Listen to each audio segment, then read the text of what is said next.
অনেকদিন অসুস্থ থাকার কারণে গলা একদম বসে গিয়েছিল, কোনো কথা বলতেই পারতেছিলাম না। তাই আপনাদের সাথে কোনো ব্লগ ভিডিও শেয়ার করতে পারিনি।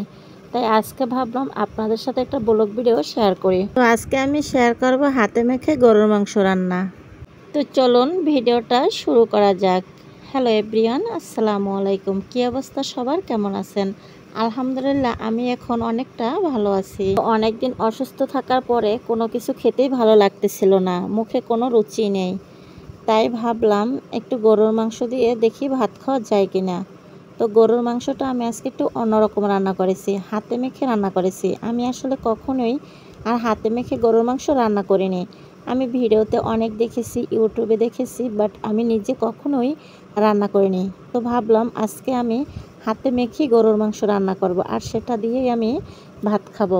তো যাই হোক, প্রথমে আমি মাংসটাকে খুব সুন্দর করে ধুয়ে নিয়েছি, একদম রান্নার জন্য প্রস্তুত। তারপরে আমি মাংসের ভিতরে একে একে সমস্ত বাটা মশলা, হলুদ গুঁড়ো, মরিচ গুঁড়ো, পরিমাণ মতো লবণ এবং পরিমাণ মতো তেল দিয়ে তারপরে হাত দিয়ে খুব সুন্দর করে মাখিয়ে নিচ্ছিলাম।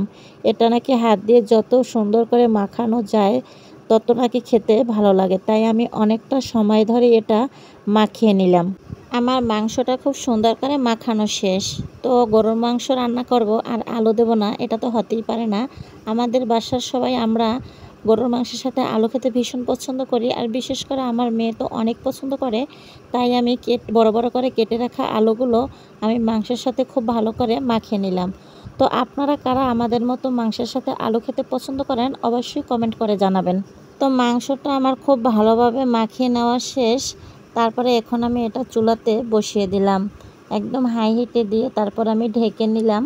তারপর দেখেন কি সুন্দর একটা যে ঘ্রাণ বের হয়েছে, আর কালারটা কিন্তু অনেক দারুণ আসছে।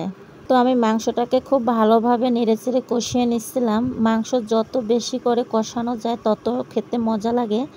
তো আমি এটাকে ভালোভাবে কষিয়ে নিচ্ছিলাম, যতক্ষণ পর্যন্ত না তেলটা বেরিয়ে আসছে আমি ততক্ষণ পর্যন্ত কষিয়ে নিলাম।